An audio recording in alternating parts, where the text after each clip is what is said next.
যখন আপনি ঘর ঠিকমতো লক করেন, ভালোভাবে চেক করে ঘুমাতে যাচ্ছেন, আপনি তাকওয়ার প্র্যাকটিস করছেন। যখন হজে যাওয়ার আগ মুহূর্তে আপনি কাগজপত্র, পাসপোর্ট ইত্যাদি ভালোভাবে দেখে বুঝে নিচ্ছেন, আপনি তাকওয়ার চর্চা করছেন। ফাতাজাওয়াদু ফাইন্না খায়রা যাদুন আত-তাকওয়া। তো তাকওয়া হচ্ছে সতর্কতামূলক কাজকর্ম করে নেয়া। আক্ষরিকভাবে আল্লাহ আজ্জা জাল্লা আমাদের কোরআনে বলছেন, ফাত্তাকুন নার, জাহান্নামের আগুন থেকে বাঁচতে সতর্ক হও। এমন কাজকর্ম করো যাতে করে শেষে জাহান্নামের আগুনে পুড়তে না হয়। এটাই তাকওয়া। তো সাবধান থাকো, খুঁতখুঁতে থাকো নিজের কাজকর্মের ব্যাপারে, কারণ সাবধানে না থাকলে শেষে বিপদে পড়তে হতে পারে। এরাই হচ্ছে তাকওয়াবান মানুষ। তাকওয়া অনুভূতির চাইতেও বেশি কিছু বোঝায়। এটা এমন অনুভূতি যার পরিণতি আমাদের কিছু না কিছু করতে বাধ্য করে। আপনি কিছু করেন যাতে নিজে বাঁচতে পারেন, নিজেকে সাহায্য করেন, এটাই তাকওয়া। ইন্না লিল মুত্তাকিনা, সেসব মানুষ যাদের ভয় ছিল, যারা সাবধান ছিলেন, তাদের ভয় ছিল যে কাজের পরিণতি ভোগ করতে হবে, আর সেই ভয়কে তারা কাজে রূপান্তর করেছিল। শুধুমাত্র তাদের জন্য আছে মাফাজা। মাফাজ শব্দটি মাস্তার আর জারফ দুটোই হতে পারে। এর দ্বারা বোঝায় তারা সফল হতে পারে, সাথে সফলতা উদযাপনের স্থানও তারা পেতে পারে, আর এর সাথে নির্দিষ্ট সময়ও তারা পেতে পারে। যখন তারা তাদের সফলতা উদযাপন করবে, তিনটা অর্থ পাওয়া যাচ্ছে কেবল একটা শব্দ থেকে, মাফাজান শব্দটি। আবারও এর দ্বারা বোঝায় শুধুমাত্র তাকওয়াবান মানুষেরাই সফল। সফলতা হিসাবে নির্দিষ্ট জায়গাও থাকবে, যেটা জরফ মাকান, সফলতার স্থান অর্থাৎ জান্নাত। মাফাজ শব্দের অর্থ এছাড়াও সফলতার সময়কাল বোঝায়, মানে বিশ্বাসীদের অবশ্যই ধৈর্যশীল হতে হবে, শীঘ্রই তারা পাবে। এখন হয়তো পাচ্ছে না, কিন্তু নিঃসন্দেহে শীঘ্রই তারা পেতে যাচ্ছে একটা নির্দিষ্ট সময়ে। হাদাইকা ওয়া আনাবা, এরপর আল্লাহ বিবরণ দিচ্ছেন অন্তত পক্ষে যে স্থানে তারা থাকবে সেটার হাদাইকা অর্থাৎ বাগান। আরবিতে হাদাইক শব্দটি বেশ মজার। এর দ্বারা বোঝায় এমন কোনো বাগান যেটার উঁচু দেয়াল বা বেড়া রয়েছে, মানে এটি দ্বারা সংরক্ষিত কোনো বাগান বোঝায় যেটাতে কেবল মালিক একাই যেতে আসতে পারবে। এটাই হাদিকা বা জান্নাত শব্দটি হতে একটু ভিন্ন। এছাড়াও হাদাইকা শব্দটির সাথে জড়িত একটি শব্দ হচ্ছে হাদাকা, যার দ্বারা বোঝায় চোখের মণি, কেননা এটা একটা চমৎকার বন দ্বারা পরিবেষ্টিত। অর্থাৎ এমন একটি বাগানের কথা বলা হচ্ছে যা কিনা বিভিন্ন রঙের মিশ্রণ, বর্ণ দ্বারা বৈশিষ্ট্যমণ্ডিত।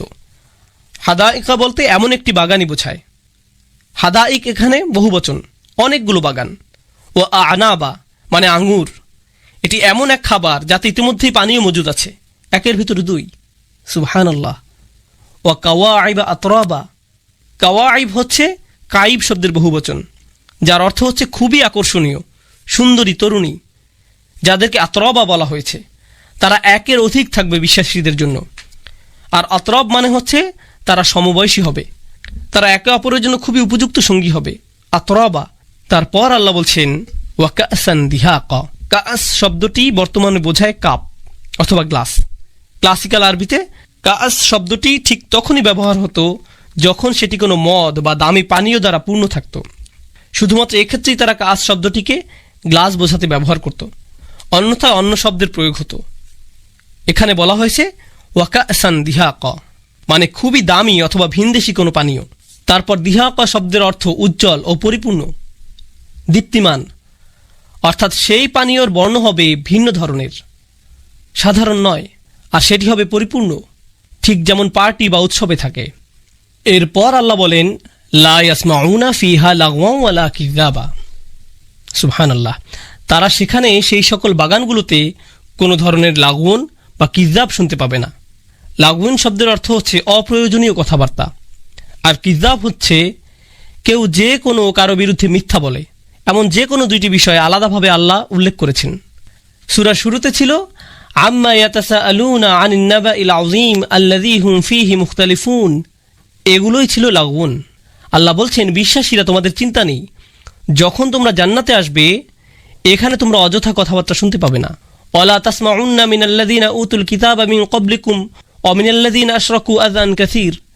এই দুনিয়াতে সূরা আল ইমরানে আল্লাহ বলছেন তোমাদের অনেক কষ্টকর আলাপ আলোচনা কানে নিতে হয়, অসংখ্য কষ্টকর শব্দ তোমাদের সহ্য করতে হয় কাফিরদের থেকে।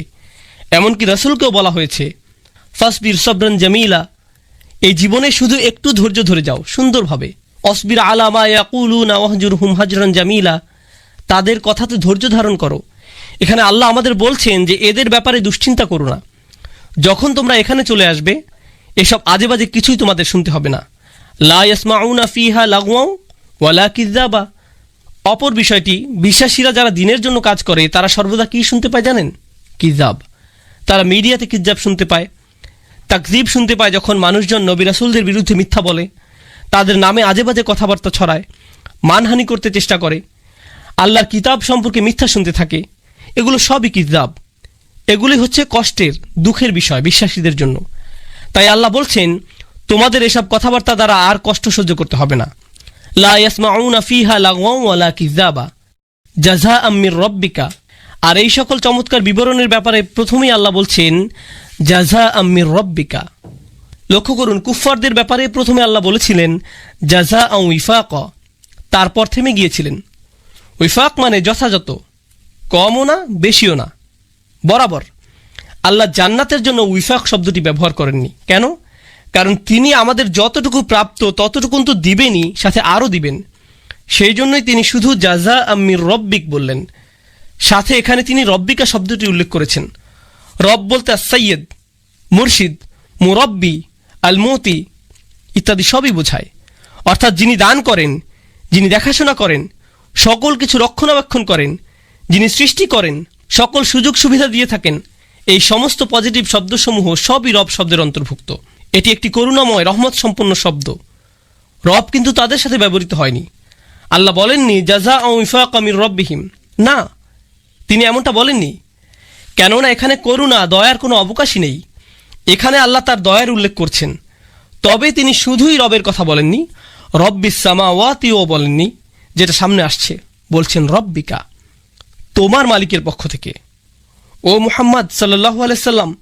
আর আমরা জানি আল্লাহ যখন তার রসুলের সাথে কথা বলেন, সেটাই কোরআনের সবচাইতে দয়াশীলতার জায়গাগুলোর একটি। তো এখানে রহমতের ভার আরও বৃদ্ধি হলো, শুধু রব না বলে রব্বিকা বলার কারণে। তোমার রব মুহাম্মদ সাল্লাল্লাহু আলাইহি সাল্লাম। তারপর তিনি আরও দুটি শব্দ যুক্ত করলেন, খুবই চমৎকার দুটি শব্দ। আমরা আগে থেকেই জানি এখানে আরও শব্দ আসবে, কেননা তিনি ওয়িফাক শব্দটি ব্যবহার করেননি। তিনি এখানে যুক্ত করলেন আতাআন। আতাআ হচ্ছে আপনি যখন কাউকে এমন কিছু দেন যা পাওয়ার মতো যথাযথ কাজ সে করেনি, পূর্ণ যোগ্য সে নয়, সেটি একটি গিফট। যেমন ইন্না আতাইনাকা আল কাউসার, কাউকে কিছু উপহার দেয়া একটি বিষয়, কিন্তু উপহারের বন্যায় ভাসিয়ে দেয়া, রাজকীয় উপহার দেয়া, এটাই হচ্ছে ইআতা। তো আল্লাহ প্রথমে বলেছেন আতাআন, তাদের উপর উপহারের বন্যা বইবে। তারপর তিনি বলছেন হিসাবা। যারা উর্দুভাষী মানুষ আছেন মনে করবেন না যে এটা উর্দু হিসাব বোঝানো হচ্ছে, সাবধান, এটা সেই হিসাব নয়। কাতাদা রাদিয়াল্লাহু আনহু বিষয়টা সুন্দরভাবে ব্যাখ্যা করেছেন।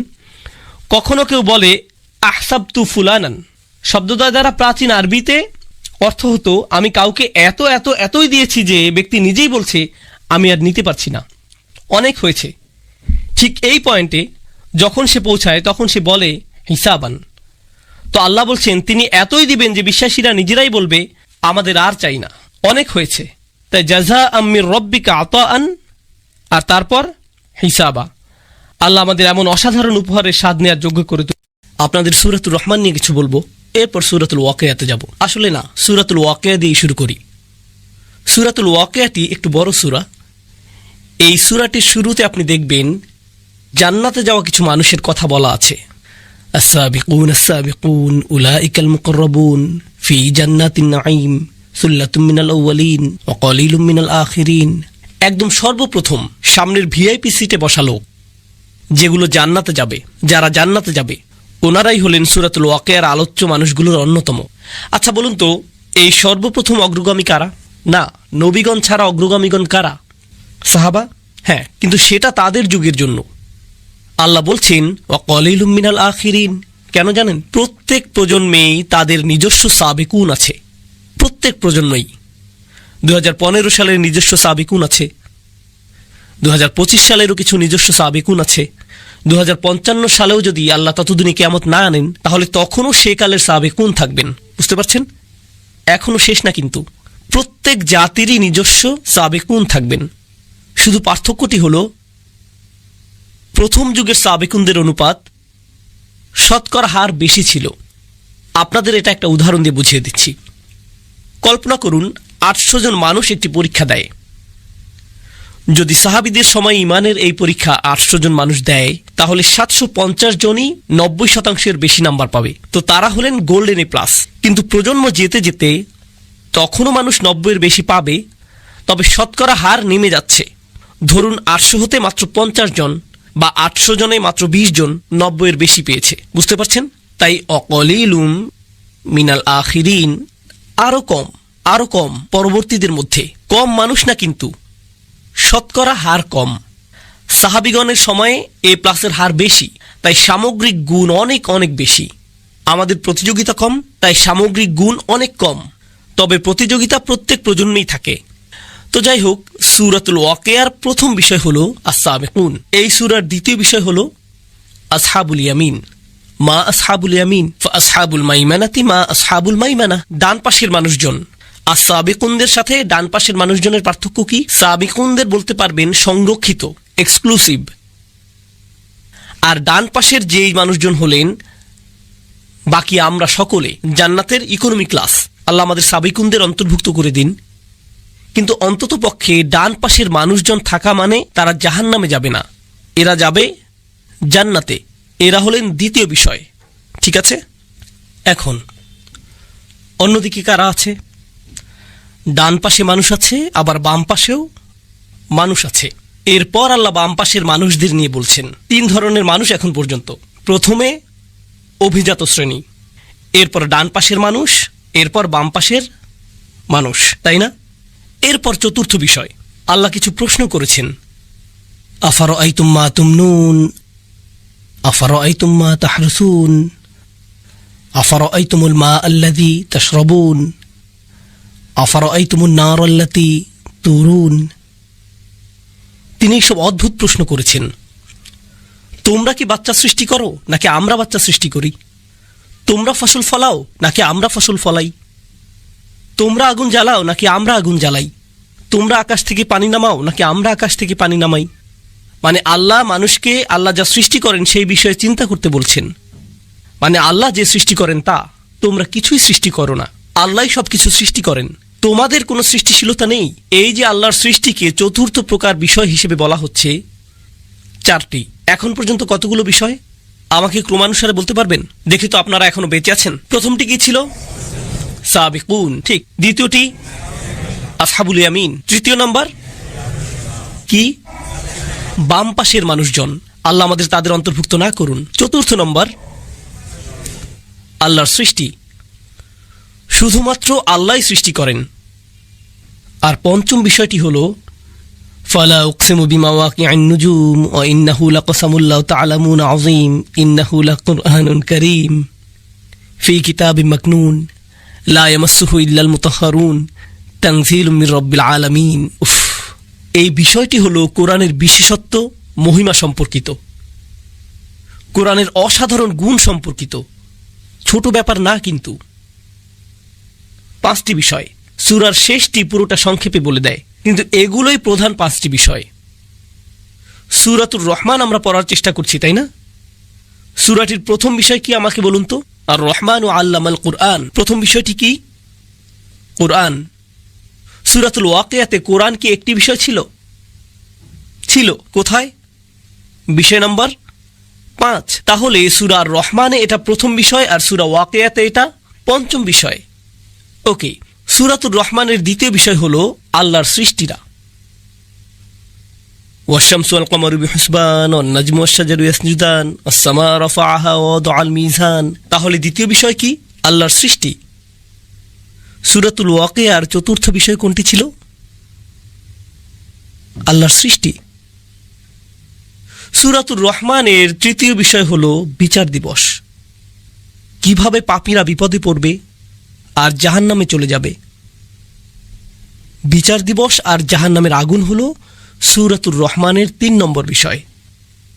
সূরাতুল ওয়াকিয়াতে 3 নম্বর বিষয় কি ছিল? বাম দিকের মানুষ, যারা বিচার দিবসে দাঁড়িয়ে শেষমেশ জাহান্নামে নিক্ষিপ্ত হবে। সম্পর্কটা দেখতে পাচ্ছেন? সূরাতুর রহমানের চতুর্থ বিষয় হলো জান্নাত। ওয়ালিমান খাফা মাকামা রাব্বিহি জান্নাতান।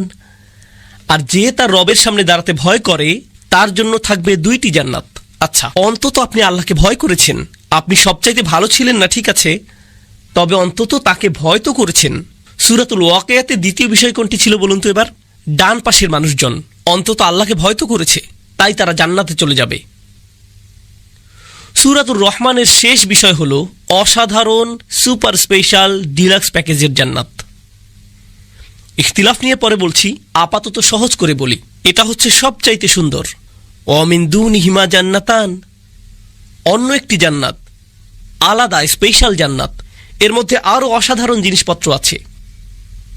তো একটা জান্নাত আবার অন্য এক প্রকার জান্নাত, এটাই হলো শেষ বিষয়, স্পেশাল জান্নাত।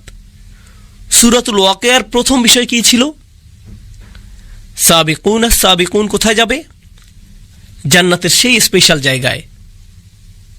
সূরাতুর রহমানের 5টি বিষয় আর সূরাতুল ওয়াকিয়ার 5টি বিষয়, 1 2 3 4 5, 5 4 3 2 1, আয়নার মতো। কোরআন অবিশ্বাস্য রকমের গোছানো। আমরা এখনো সূরাটি শুরু করতে পারিনি, আমরা শুধু পরিবেশটা বুঝতে চেষ্টা করছি। এটা শুধু স্থানটি চেনা, এটা জরুরি, কারণ এর মাঝে আপনি কোরআনের সৌন্দর্য বুঝতে পারবেন, কত গোছানো তা দেখতে পাবেন। আমি জানি না আপনারা মুসলিম বিশ্বে এমনটা দেখেন কিনা, কিন্তু আমি আমেরিকাতে বেড়ে উঠতে গিয়ে কোরআনের ব্যাপারে প্রথম শুধু সমালোচনাই দেখতাম। কলেজে গিয়ে আমি কোরআনের কোনো প্রশংসা শুনিনি, সমালোচনাই হতো। শুধু যে এটার বিষয় তারা অবিশ্বাস করে এরকম না, বরং এর বিন্যাস নিয়েও সমালোচনা করত। এটা নাকি অগোছালো, নির্দিষ্ট গঠন নেই, এসব বলতো।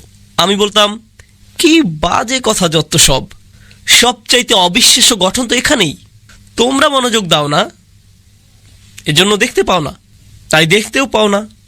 কারণ আল্লাহ এর দরজা অমনোযোগীদের জন্য খুলে ধরেন না, খোলেন না তিনি।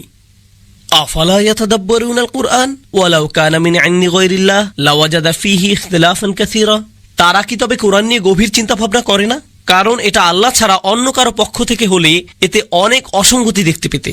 এর মানে হলো, যখন আপনি কোরআনে মনোযোগ দেবেন, আবিষ্কার করবেন যে এটা শুধু আল্লাহর পক্ষ থেকেই হতে পারে। আপনার কাছে পরিষ্কার হয়ে যাবে যে এটা মানুষ থেকে হতেই পারে না, পরিষ্কার হয়ে যাবে। এখন আমরা সূরার সূচনা শুরু করতে প্রস্তুত হলাম। সূরাতুর রহমান, চলুন শুরু করি। কিছু জিনিস আপনাদের জানাতে হবে। আমি নিজেকে দিয়ে শুরু করি। আমার পেশা হলো শিক্ষকতা, জীবিকার জন্য শেখাই। আর শিক্ষকতা পেশায় আমি অনেক কিছু শিখেছি, আপনাদের সেখান থেকে একটি বলছি, কারণ এই সূরার সাথে সেটা সম্পর্কিত। ক্লাসরুমের ভেতর আমি আরবি শেখাই। আরবি শেখানো কিন্তু কঠিন, অনেক ধরনের হাস্যরস করে ছাত্রদের মনোযোগ ধরে রাখতে হয়, কারণ আরবি ভাষাটি ক্লান্তিকর। যেমনটা আমি আগেও বলেছি, আপনার ঘুমের প্রয়োজন হলে আরবি ক্লাসে ঢুকে যান, জীবনের শ্রেষ্ঠ ঘুম পেয়ে যাবেন। রফা নসব শুরু হতে হতেই আপনি অজ্ঞান। তাই অনেক সময় ধরে আমি ভেবেছি, এটা আমি কিভাবে শেখাবো, কি প্রশ্ন জিজ্ঞেস করব, যখন ছাত্ররা উত্তর দেবে সেটা নিয়ে কিভাবে ঠাট্টা করব, সবাইকে কিভাবে জাগিয়ে রাখবো। সেটা কিন্তু এই লেকচারের মতো না।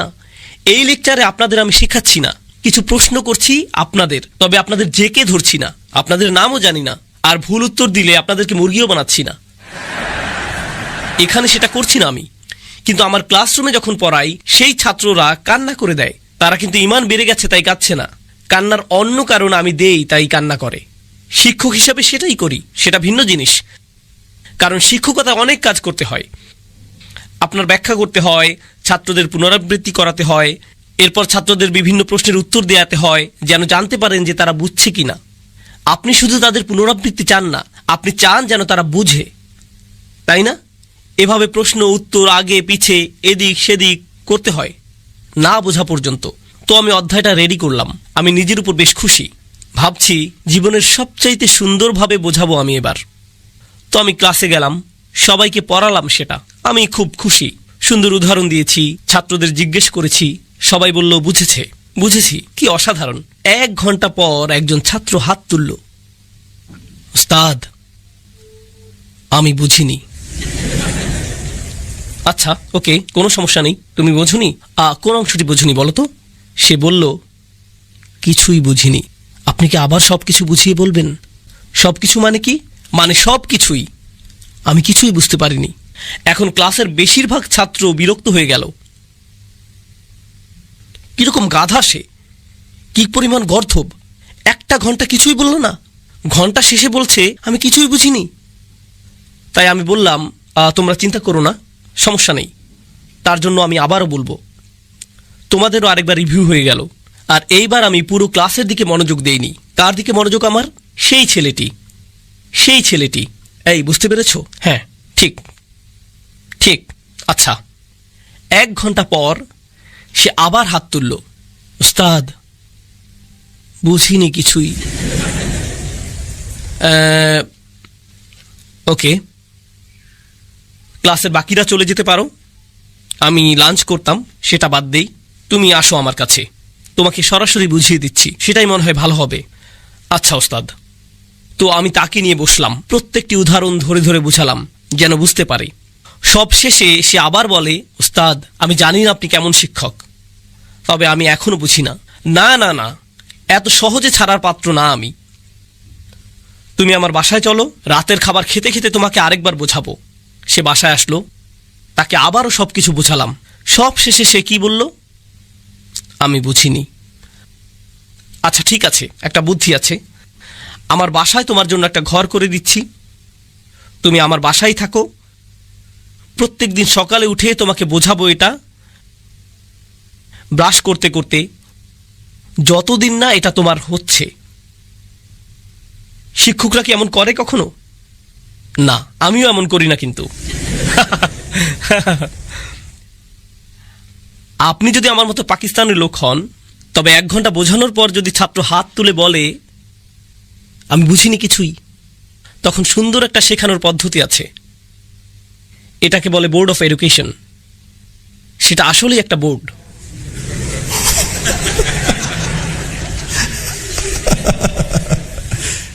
এখন বুঝেছিস? হ্যাঁ, একদম বুঝে ফেলেছি। এখন বুঝবে।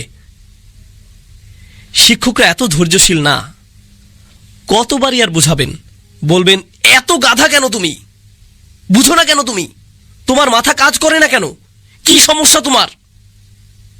এটা আমার দোষ না, এটা ছাত্রের দোষ, তাই না? দেখুন, কিন্তু কোরআনের বার্তা, কোরআনের মূল বার্তাটি কিন্তু একদম সোজা, একদম সহজ।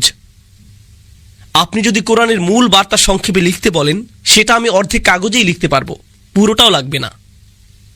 কোরআনের বিষয়গুলো কি কি? শুধুমাত্র এক স্রষ্টা, আখিরাত আছে, আগের জাতিগুলো তাদের নবীদের কথা মানেননি, কিছু কাজ আছে হারাম, খুব বেশি কিছু না, কিন্তু সোজা সাপটা, জটিল কিছু না। কুরাইশরা কতদিন যাবৎ কোরআন শিখছে? 1 যুগের বেশি, তাই না? মক্কি কোরআনের কি পুনরাবৃত্তি আছে? আল্লাহ কি বারবার বলেছেন জাতিদের ব্যাপারে? আল্লাহ কি নিজের একত্ব নিয়ে বারবার বলেছেন? ইবাদতের একত্বতা নিয়ে? আল্লাহ কি নবীদের উপর ঈমান আনা নিয়ে পুনরাবৃত্তি করেছেন? আল্লাহ কি হালাল হারাম নিয়ে পুনরাবৃত্তি করেননি? তিনি কি অভাবীদের খেয়াল করা, অন্যদের ক্ষতি না করা নিয়ে পুনরাবৃত্তি করেননি? তিনি এই সব পুনরাবৃত্তি করছেন বারবার। যে কোনো ভালো শিক্ষক শেখানোর জন্য কি করে? সে কি করে? বারবার বলে আল্লাহও করেছেন। আর তাও শুধু 1 ঘন্টা না, 2 ঘন্টা না, 1 মাস না, 2 মাসও না, কতদিন? 1 যুগেরও বেশি সময় যাবত। তাছাড়া কোরআন কিন্তু একটা পাঠ্যক্রম। কোরআন হলো পাঠ্যসূচি, কিন্তু একটা ভালো পাঠ্যক্রম, ভালো বই যথেষ্ট না। আপনার খুব ভালো একজন শিক্ষকও লাগবে। কখনো আপনার কাছে খুব ভালো একটা বই থাকলেও শিক্ষক হয় জঘন্য, তখন কেউ কিছুই শেখে না। তাই আল্লাহ শুধু শ্রেষ্ঠ বইটি দেননি, তিনি বিশ্ব মানবতাকে সর্বশ্রেষ্ঠ কি দিয়েছেন? শিক্ষক। আর ভালো শিক্ষকের উচিত ছাত্রদের সাথে ধৈর্য ধরা।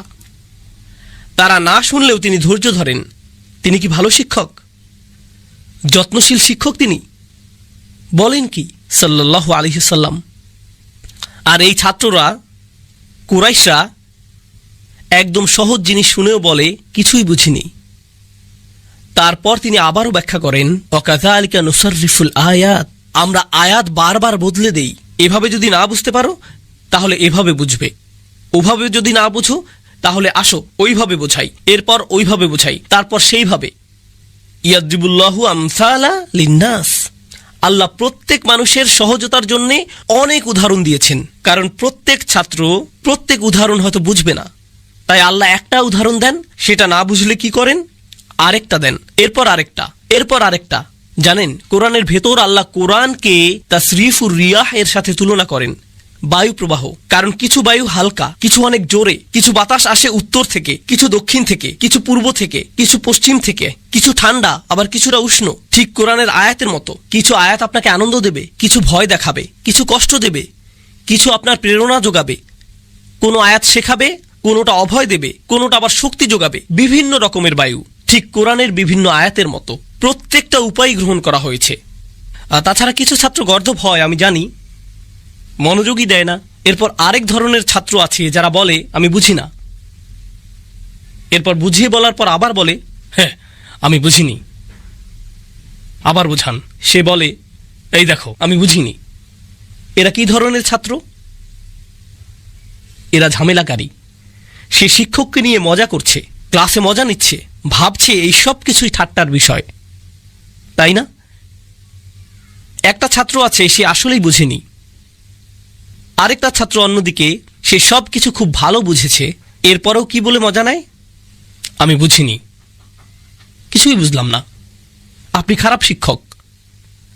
আর এই ধরনের ছাত্ররা যখন শিক্ষক বুদ্ধিমান হয়, যখন শিক্ষক চালাক হন, তিনি ঝামেলাকারীকে চিনে ফেলেন, বুঝে ফেলেন কখন ঝামেলা করছে। আর যখন সে সব করে তখন সেই ছাত্রের কি হয়? একে বলে মুরগি।